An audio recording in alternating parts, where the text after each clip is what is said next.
Hello friends, YouTube channel में आपका स्वागत है। आगे के वीडियोस के अंदर हमने अर्थशास्त्र में टेक्नोलॉजी का क्या उपयोग होता है उसके बारे में हमने चर्चा की थी। हमने कंप्यूटर टेक्नोलॉजी के उपयोग के बारे में आगे की वीडियोस में चर्चा की थी। आज हम अर्थशास्त्र के अंदर इंटरनेट टेक्नोलॉजी के उपयोग के बारे में हम डिस्कशन करने वाले हैं। अर्थशास्त्र में इंटरनेट टेक्नोलॉजी का उपयोग किसे किया जाता है या तो किस प्रकार से किया जाता है उसकी हम चर्चा करेंगे। सबसे पहले हम बात करें तो इंटरनेट टेक्नोलॉजी किसे कहते हैं वो हमें पता होना चाहिए। तो आइए इस बात को समझते हैं। इंटरनेट टेक्नोलॉजी यह डिजिटल टेक्नोलॉजी का ही एक स्वरूप माना जाता है। इंटरनेट का उपयोग सामान्य रूप से हम मैक्सिमम लोग सभी करते हैं। सबसे पहले हम बात करते हैं पहले मुद्दे की। अर्थशास्त्र में इंटरनेट टेक्नोलॉजी का उपयोग ट्यूटोरियल के रूप में भी किया जाता है। अब हम बात करें कि ट्यूटोरियल किसे कहते हैं, तो इंटरनेट पे ढेर सारे वेबसाइट्स होती है और उस वेबसाइट पर हमें अलग अलग विषय के पावर पॉइंट प्रेजेंटेशन की जो फाइल्स होती है वो हमें देखने को मिलती है। जब भी हमें ज़रूरत पड़ती है तो हम उस ओपन एक्सेस लिंक जो होती है उस ओपन एक्सेस लिंक को ओपन करके हमें जो भी पावर पॉइंट प्रेजेंटेशन की जो भी फाइल चाहिए या जो भी वीडियोस चाहिए हम आसानी से उसे इजीली हम उसे देख सकते हैं, पढ़ सकते हैं और समझ सकते हैं। तब वो हमारे लिए आई थिंक ट्यूटोरियल का वो काम करता है, पढ़ने में हमारी सहायता करता है। दूसरा मुद्दा है तत्कालीन शिक्षा या जानकारी। इंटरनेट के द्वारा अर्थशास्त्र में तत्कालीन शिक्षा या जानकारी प्राप्त करने के लिए भी हम उसका उपयोग कर सकते हैं। कुछ जो विशेष संस्थाएं होती है, उनके जो एक्सपर्ट होते हैं, उनके जो विशेषज्ञ होते हैं, उनके जो लेक्चर्स होते हैं, चाहे ऑडियो लेक्चर्स हो चाहे वीडियो लेक्चर्स हो, जब भी हमें ज़रूरत पड़ती है तो इंटरनेट के ज़रिए हम आसानी से प्राप्त कर सकते हैं।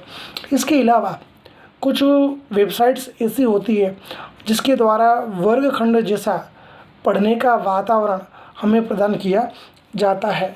कंप्यूटर के द्वारा जो हमारे टीचर्स होते हैं, जो हमारे एक्सपर्ट होते हैं, उनके जो व्याख्यान होते हैं, उनके जो लेक्चर्स होते हैं, वे इंटरनेट के द्वारा आई थिंक स्टूडेंट तक पहुंचाने का प्रयत्न किया जाता है। जैसे मैं आपको समझाऊँ कि आप किसी हार्वर्ड या कैम्ब्रिज यूनिवर्सिटी के प्रोफेसर के लेक्चर अटेंड करना चाहते हैं या तो उनके लेक्चर के वीडियोस आप देखना चाहते हो तो इजीली आपको इंटरनेट के द्वारा मिल सकते हैं। आपको वहाँ इसके लिए हार्वर्ड यूनिवर्सिटी या तो कैम्ब्रिज जाने की ज़रूरत नहीं है।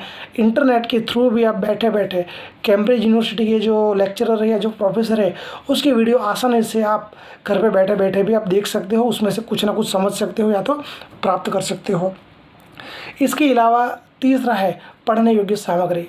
इंटरनेट के द्वारा हमें ढेर सारी पढ़ने योग्य सामग्री प्राप्त होती है। इंटरनेट पर ढेर सारी असंख्य किताबें मिलती है। इंटरनेट एक ज्ञान का भंडार है। कुछ किताबें ऐसी होती है जिसके लिए हमें कोई भी चार्ज चुकाना नहीं पड़ता है, इजीली हमें फ्री में वो मिल जाती है, हम इसे डाउनलोड भी कर सकते हैं और पढ़ भी सकते हैं।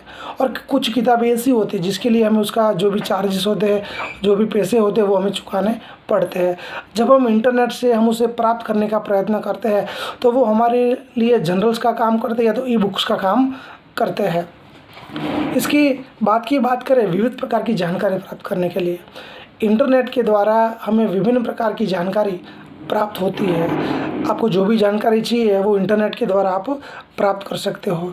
इंटरनेट के द्वारा हम बात करें तो अर्थशास्त्र में डिग्री देने वाले जो भी कॉलेज है, जो टॉप की यूनिवर्सिटी है, उसके बारे में भी आप इंटरनेट से जानकारी प्राप्त कर सकते हो।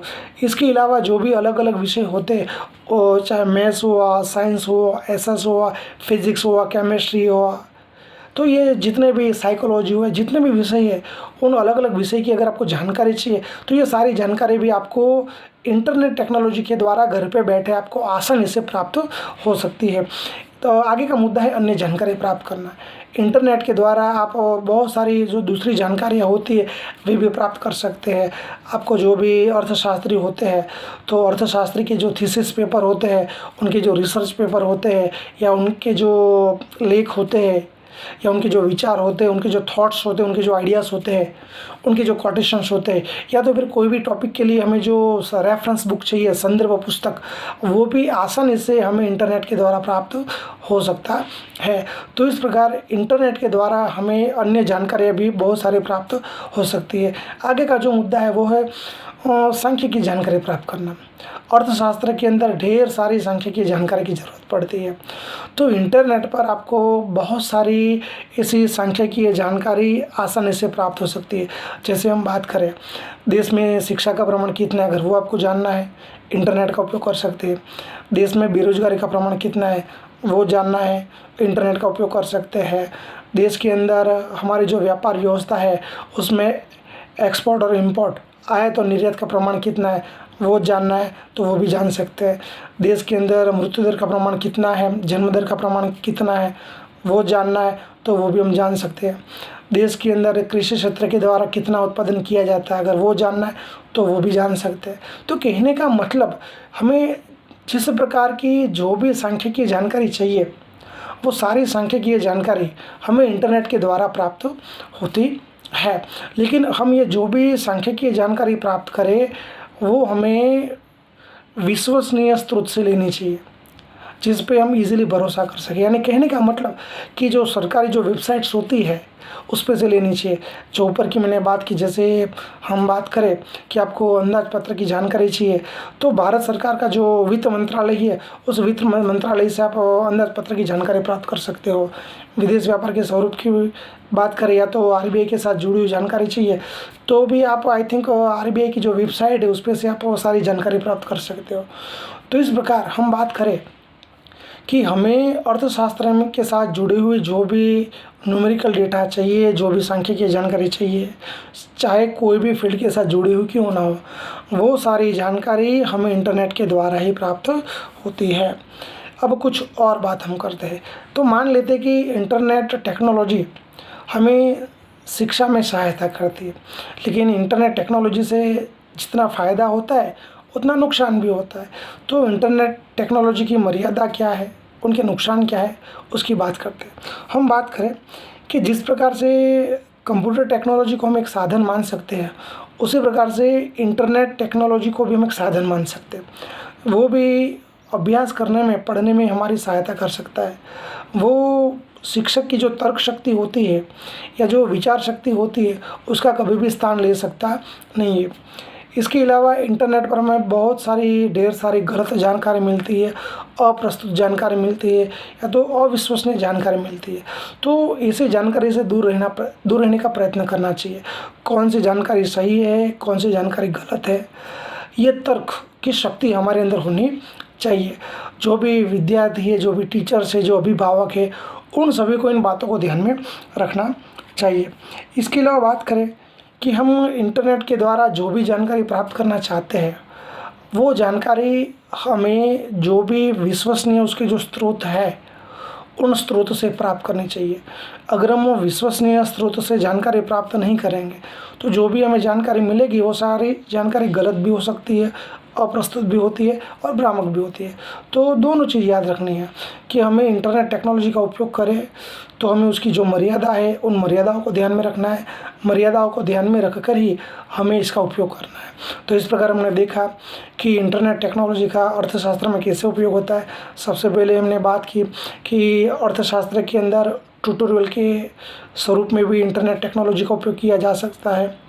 तत्कालीन जो भी शिक्षा होती है या तो जो भी जानकारी होती है, वो प्राप्त करने के लिए भी इंटरनेट टेक्नोलॉजी का उपयोग किया जा सकता है। इंटरनेट के द्वारा हमें जो भी पढ़ने योग्य सामग्री चाहिए, वो सामग्री भी हमें इंटरनेट के द्वारा मिलती है।